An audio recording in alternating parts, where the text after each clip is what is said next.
കഥ രാമായണത്തിലെ യുദ്ധകാണ്ഡത്തിൽ നടക്കുന്ന ഒരു സംഭവമാണ്. രാവണനുമായുള്ള യുദ്ധത്തിൽ പ്രഭു ശ്രീരാമനും ലക്ഷ്മണനും മുന്നേറിക്കൊണ്ടിരിക്കുകയായിരുന്നു. അസുര സൈന്യം ഓരോന്നായി വീഴാൻ തുടങ്ങിയപ്പോൾ രാവണന്റെ പുത്രനായ മേഘനാഥൻ അഥവാ ഇന്ദ്രജിത്ത് യുദ്ധക്കളത്തിലേക്ക് വന്നു. സാധാരണ യുദ്ധമുറകൾ കൊണ്ട് പ്രഭു ശ്രീരാമനെയും ലക്ഷ്മണനെയും തോൽപ്പിക്കാനാവില്ലെന്ന് മനസ്സിലാക്കിയ ഇന്ദ്രജിത്ത് മായാവിദ്യ ഉപയോഗിച്ച് അവൻ അദൃശ്യനായി മാറി. ഇന്ദ്രജിത്ത് ആകാശത്ത് മറഞ്ഞിരുന്ന് പ്രഭു ശ്രീരാമനും ലക്ഷ്മണനും നേരെ നാഗപാശ എന്ന ഭീകരമായ അസ്ത്രം തൊടുത്തുവിട്ടു. നൂറുകണക്കിന് വിഷപാമ്പുകൾ നിറഞ്ഞ ആ അസ്ത്രം അവരെ വരിഞ്ഞു മുറുക്കി. ഞൊടിയിടയിൽ അവർക്ക് അനങ്ങാൻ പോലും കഴിയാതെയായി. പ്രഭു ശ്രീരാമനും ലക്ഷ്മണനും ബോധരഹിതരായി നിലത്തു വീണു. ഇന്ദ്രജിത്ത് സന്തോഷത്തോടെ രാവണന്റെ അടുത്തെത്തി. രാമനും ലക്ഷ്മണനും മരിച്ചുവെന്ന് പറഞ്ഞു. ഈ വാർത്ത കേട്ട് രാവണൻ ആനന്ദിച്ചു. അങ്ങനെ രാവണൻ സീതയുമായി യുദ്ധക്കളത്തിലെത്തി. നാഗപാശത്താൽ ബന്ധിതരായി കിടക്കുന്ന ശ്രീരാമനെയും ലക്ഷ്മണനെയും കണ്ടപ്പോൾ മാതാ സീതയുടെ ദുഃഖം അതിരില്ലാത്തതായി. ഹനുമാൻ മാതാ സീതയെ ആശ്വസിപ്പിക്കാൻ ശ്രമിച്ചെങ്കിലും ഹനുമാന്റെ കഴിവുകൾ ഉണ്ടായിട്ടും ശ്രീരാമനെയും ലക്ഷ്മണനെയും രക്ഷിക്കാൻ കഴിഞ്ഞില്ലല്ലോ എന്ന് കരുതി മാതാ സീത ഹനുമാനോട് കോപിച്ചുകൊണ്ട് പറഞ്ഞു, അടുത്ത സൂര്യോദയത്തിനു മുമ്പ് എന്ത് വില കൊടുത്തും ശ്രീരാമനെയും ലക്ഷ്മണനെയും നാഗപാശത്തിന്റെ ബന്ധനത്തിൽ നിന്നും മോചിപ്പിച്ച്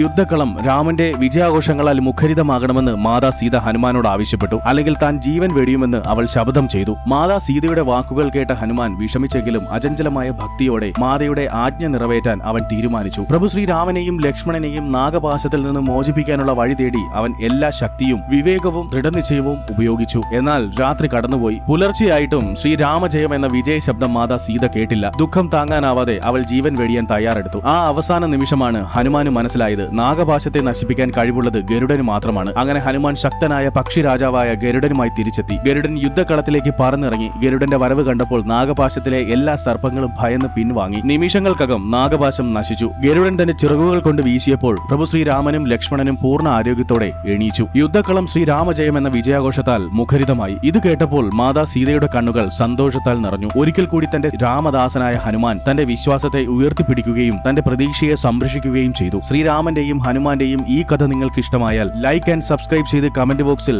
ജയ് സിയാറാം ടൈപ്പ് ചെയ്യുക. ജയ് സിയാറാം, ജയ് ബജ്രംഗ്ബലി.